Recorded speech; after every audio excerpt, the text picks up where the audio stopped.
Ross, thank you. Thank you for joining me, for having a chat with me. And I can see you on video as well. I wasn't expecting that, so that's a nice surprise too. So thank you. I like to put on the video just to surprise people, give them a shock to the system. Here, we're in, face to face. There's no hiding.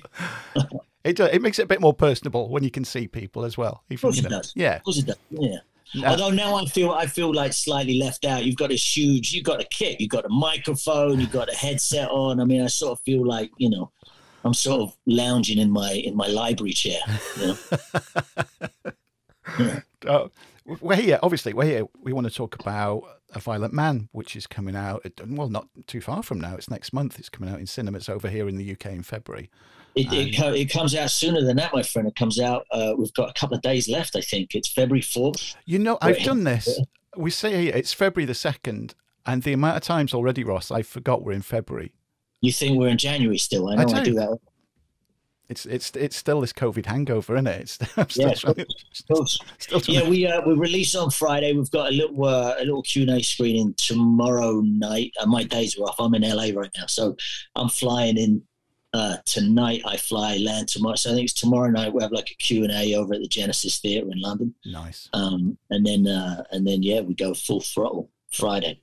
Oh, brilliant. Right. We'll get into that in just a little bit, but I can't have you on the show and not touch on a few things. I could speak to you all night just about your acting career, Ross, because there's so much on there that I'd love to talk to you about. Maybe talk about the borrowers. Oh, yeah. British Empire. Come on. Empire. I mean, the classics from when Ross was 13. This is it. I mean, let's start with there because, of course, and I know you'd have been asked this loads of times, but for the sake of our listenership, I was lucky enough to see Queen back in '86 on the Magic Tour. Oh, wow. And they're absolutely incredible. Always loved the band, and to see them live was brilliant. But for our listeners who may not be aware, can you explain that why I am now also, I can say I'm talking to Freddie Mercury? Well, I believe, I'm sure somebody will try and prove me wrong at some point, but I believe I was the first actor to play Freddie. I was 13, I believe, and it was their MTV video when there was such a thing as MTV videos. I guess now it'd be like a YouTube music video. Yeah. But it was part of their album, The Miracle, and it was Freddie's idea to have 4 kids play the band, but play the band dressed up like the band. So it was, full on mustache, full on Marilyn Monroe t-shirt, full on, Harlequin outfit, leather gear. I mean, very questionable for a young lad to be walking around in that, to be honest. I'm not sure what my parents were thinking. But yeah, so we ended up doing the video, and it was a massive hit in the UK and sort of worldwide now. And I don't think there's a set that I go on, even now, a good 30 odd years later, where that music doesn't appear from like the sound card as we're in between takes, and I'm like, somebody's been Googling Ross. Yeah. And they'll play that video, which I'm extremely proud of, if I'm honest. I think I dealt with the pain and embarrassment as a kid, and now as an adult, I look back and think, what an honor. So yeah, I played Freddie, and it was a blast. You're awesome in it. I rewatched it this morning, knowing that I'm going to chat with you this evening, and you really are awesome. And if you just, you only have to read through the YouTube comments, and I think it got like over 30 million views now. Yes, a lot of people watch that, and again, which is questionable. But I sort of I understand the pull of Queen. I mean, they're just arguably one of the greatest rock bands ever. And to be around them, I mean, I've got very fond memories of being around the band. And I remember really, I mean, obviously everyone was in awe of Freddie because he was such a showman. Mm-hmm.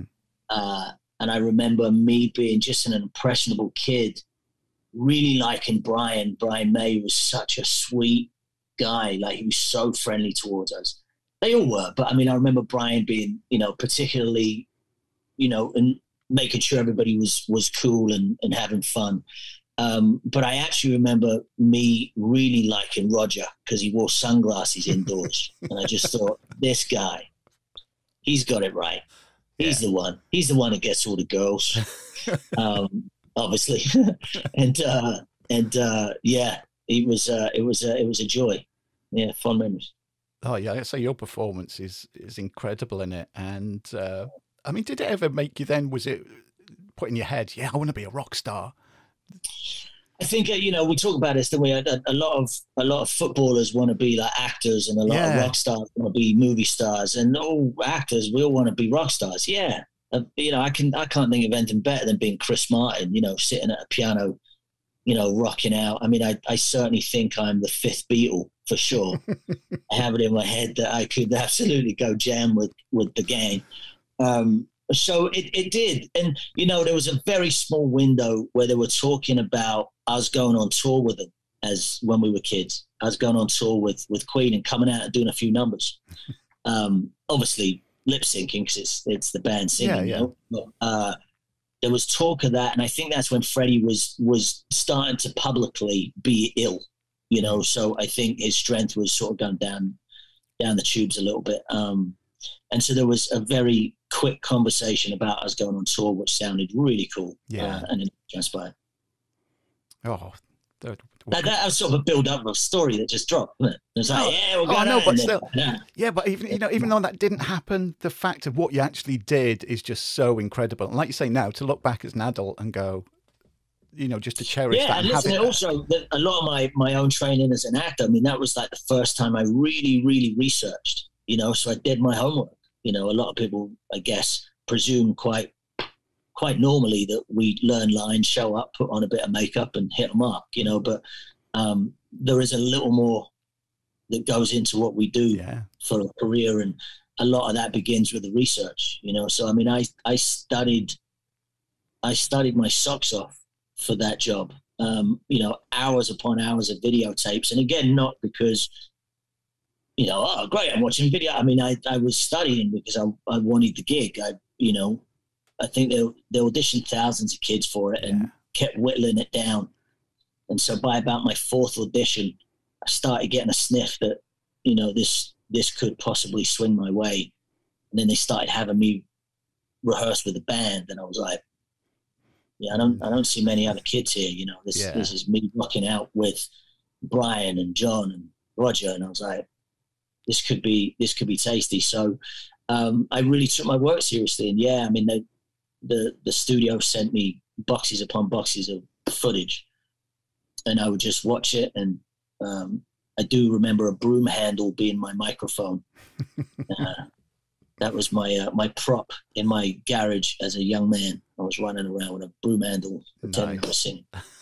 Because that focus that you got comes across in the making of, because it's the making of the video as well. So of course they're interviewing you, 13-year-old you, and you can tell then, you've got your head screwed on and you really, like you said, you're studying the part and you're taking it serious. It was, it wasn't quite obviously, it wasn't just a laugh to you. You really were focused. And I think a lot of that just is whether that's just a random way that you're born genetically, where you just know what you're doing and you're into it. I guess, my parents were sort of so nonchalant about it, was very helpful, so I never had like stagey parents. I come from a working class family. Dad's a firefighter and mom was a nurse, so it was all my brother was playing football, so it was never like this big fanfare.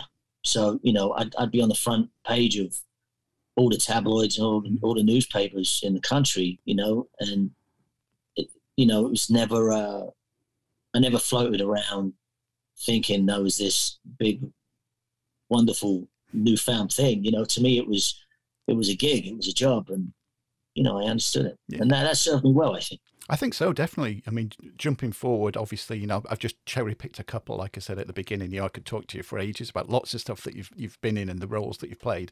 Obviously, it's Band of Brothers. I'm sure this has been brought up so many times. Such a huge show. I remember watching it, and then when it got a physical release, I remember buying it on DVD, and it came out in this special tin box set, and I remember buying it on that and then rewatching it on that. I mean, what an experience that must have been for you. I mean, it was a hell of an experience as a viewer just to watch it, but to be in that, the people you're with, both in front of and behind the camera, must have been an experience, a good learning experience maybe for you as well, wasn't it? Yeah, of course. I mean, you're working with the best of the best. I mean, there's nobody bigger than Stephen and Tom, and to go and be a part of their their vision was just a dream come true. I always had a hunch early on that the show was going to be as big as it was. And it's still arguably one of the biggest TV shows ever. Yeah. And yeah, I mean, look, I get stopped in airports all around the land, especially in America with band, with people that are just so beautifully affected by it. It's never fandom, it's never, oh my God, it's never about signing. They're so caught up in the show's legacy and so caught up with their own reasons for watching it with their grandfather or watching it with their dad or their uncle or whomever, was in the military at that time and never talked about it. This sort of opened up that conversation within families. And so it's more about what I mean by it's not fandom. It's more sort of like in awe of the show. Yeah. So the people that just come up just want to, oh my God, I want to tell you, I watch it every Christmas with my father and it bonds us and it's like, and it's really emotional, so it's lovely to have been a part of something that affects people on a level above entertainment. It affects people because other movies I do, people want a picture or a signature or, a hangout or a high five or whatever it is. With band, it's just this real purity of because it's about the real men. It's not about the actors. It's about the real guys, and so that's what's lovely about it. Yeah, I think it did. It had a real emotional hit on viewers. I know it did on me watching it. It's like, whoa, it's one of those things you finish watching it and you've just got to take a moment afterwards just to let it all sink in and recover from watching it, which is good. Yeah, sure. And if thinking back to that, what is the one abiding memory from working on that leaps to mind whenever, people like me ask you questions about it? Is the one that you immediately jump to say that day or that moment? I mean, there's a million. And I really mean that. And I don't mean that. I'm not being flippant when I say that. There's, it was such an incredible experience creatively, but also, I mean, I've got 8 people that I would say are as close to me as family from that show, maybe more, but, essentially there's probably 8 of us that communicate, if not daily, then weekly. Yeah. And so there's a real brotherhood that was bonded during that show between certain fractions of it. So creatively, there's a million. Personally, there's, those bonds that come to mind. But, my memories of band are really about just doing the grunt work. It's about the cold days, the wet days, when the sun came out, how great we felt. But it was in the embodiment of the real men we were playing, which can sound so fickle, and sort of kind of ludicrous to an outsider, and I understand that. But we really became Easy Company. And so, I lived in Lee Gott's boots for 2 years of my life. He's a huge part of my life. Yeah. Not on a daily basis, but, for sure, it's like, nobody called me anything else but Lee for 2 years. Wow. I didn't call anybody else their names. It was always the real men we were portraying. And to be able to have that legacy on our shoulders was a heavy weight, but also something we were really, really proud to be able to carry. So my memory is probably that, you know what I mean? It's just that I was a soldier in Easy Company for 2 years of my life. Well, I'm sure I speak for everybody that's watched it. Fantastic job by you and everyone involved. It's, even all these years later, it still affects people. It holds up, doesn't it? Yeah. It does. It really, really does. But let's move on to present day. A Violent Man.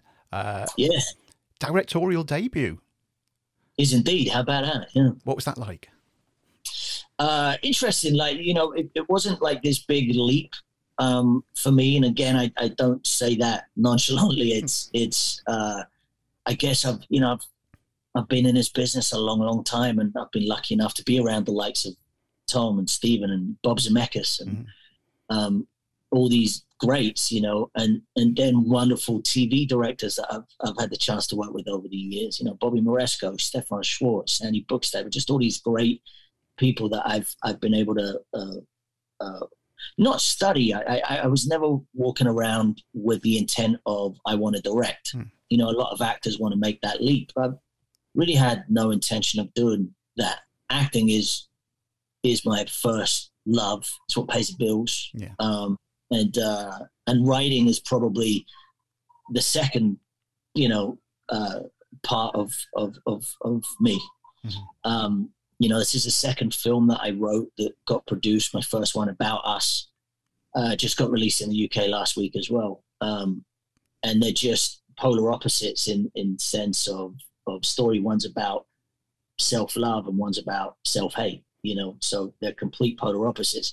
But the reason I lent into directing this was I realized early on that to allow somebody else to take that reign would have been slightly problematic in a sense of I would have a big voice. And it got to the point where myself and the producers sort of said, maybe I should just do this because I think if I'm on set and somebody else is coming up with various compositions or ideas or whatever, I'd be a thorn in their side, you know? And so I decided to make my mark and say, okay, let's do it. But I didn't fret it, you know, I didn't fear it.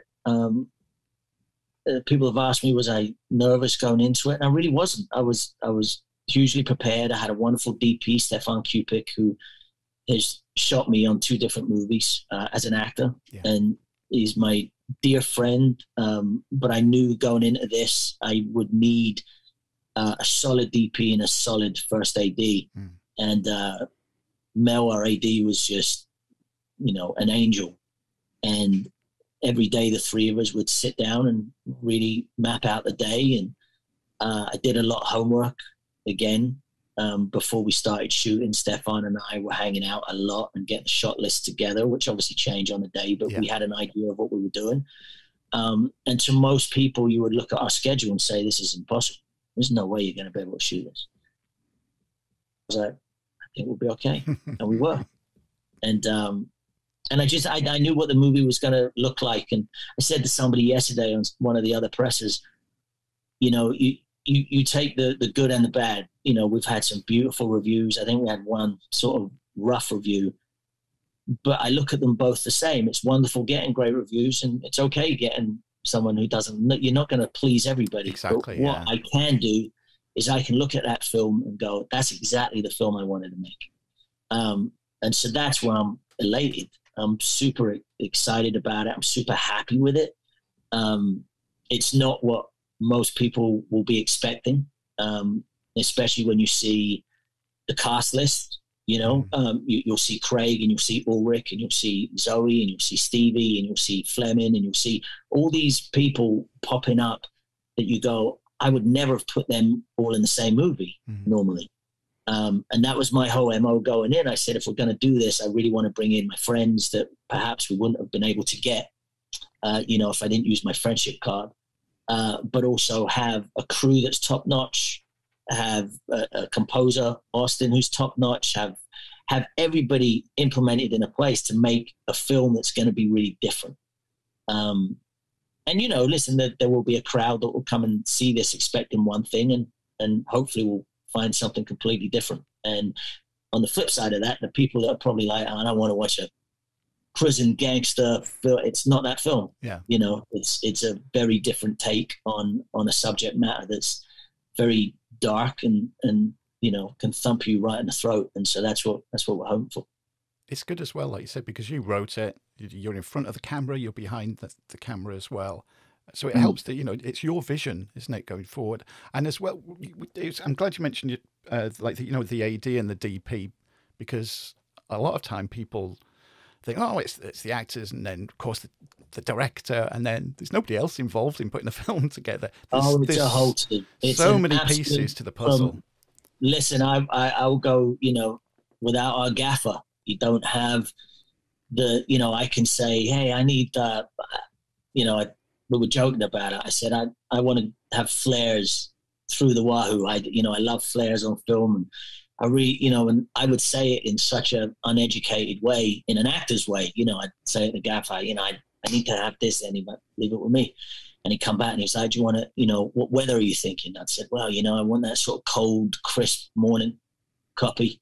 And he would do it, and then your fellas on the dolly track that are, giving you that slow zoom in. I mean, all of that really is, there's a reason there's a whole crew. It's not because we're too busy to do it. It's because everybody has a skill set.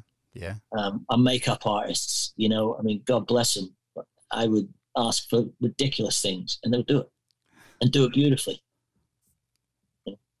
What is it for everybody listening that might not know what it's about? You mentioned, prison. What in a short synopsis of what is A Violent Man? A Violent Man is really the telling of one man, Steve Mackleson, and it's a guy that's become institutionalized. What I wanted to stay away from were your typical cliches that we've seen before.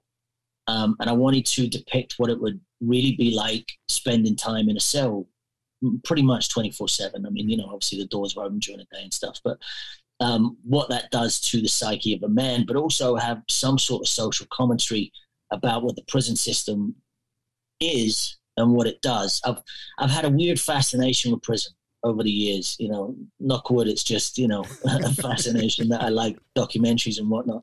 But I've toured prisons while I've been acting in other movies, and I've randomly been near somewhere and I'll go in, and it's not actually about me going in to educate prisoners or any of that. It's nothing to do with that. It's to do with the actual institution itself and how a lot of prisons have become privatized and how there's money earned depending on how many prisoners you have in there, which then led me down the path of, how these small-time criminals end up having to spend arguably an overextended period of time with hardened criminals. And what that does, is it actually about rehabilitation, or does it make somebody worse? Because if you're living that life, you almost have to defend, you have to be alert, you probably end up having to go down paths you hope that you would never have to. And it's about survival. So the film is really about the inner turmoil of one man battling with his crimes, but accepting who he is. And through that acceptance, we have B&C storylines coming in. He has a new cellmate who's way younger than he is, but he sort of reminds him a little bit of himself 20 years previously. He also has a daughter that he's never met that's reached out to the prison board asking for a meeting of her father of the first time, which happens. And the prison will always look after the inmate. We'll say, it's up to you. We want you to be comfortable, but we think it's probably a good idea that you should meet one of your victims or somebody who's been victimized by your crimes, which his daughter essentially had been. But if the prisoner says no, then that's it. If there's no, they're taken care of in that situation. But I wanted to show this film of a man who really had to come up with a self-study of who he is and the acceptance of who he is, and whether or not he wants to involve himself in that outside world in any way, shape or form. And I hope that's not giving too much away. I don't think it is. I think I've been ambiguous enough. No, I find that fascinating, and also I can't wait to watch it. I taught in a prison for 3 years. Oh wow! So I was in prison for 3 years basically. But yeah, sure. I was really interested when you were saying with you've got the hardened criminals that are in there, and you've got other people that come in, and sometimes in order to survive, they feel like they've got to raise the game. Oh, that's probably the wrong no, sure. You're getting put into a junkyard. Yeah. You have to. It's a fight for survival, and I'm not just talking physically. I mean, that could be mentally. Yeah, definitely. The challenge of having there's a moment in the film where the character of Marcus, the young inmate that's newly in prison, and I have his first night when the door shuts, because I was just like, what would that be like for anybody who's just tooling around with your buddies, and you get into a little bit of a scrape and you end up getting sentenced and you go into the nick. What is that first night? When that door shuts and you go, I'm now in this, and that doesn't open until they say it opens. And I've also just got a new roommate who have no idea who he is, what his backstory is, if there's mental health issues, if there's violence about to erupt. And so we really stick with him to give him that feeling. And, you know, you hear all the other inmates, you know, the rowdiness in the prison when the lights go down, and how frightening that must be. And so I sort of wanted to bring the audience into that very uncomfortable place. I laugh because it sounds ludicrous. I want you to spend 90 minutes in a prison cell, you know, and as stupid as that sounds, and a lot of people go, I don't want to do that. What it does is it certainly doesn't glamorize it in any way. In fact, it's the polar opposite, and it'll make you never want to step foot in a place like this ever. But it was like, could I box in an audience for 90 minutes and have a sense of what prison life could be? What challenges did that give you as a director then, when you were, you know, when it comes to composition of shots, etc.?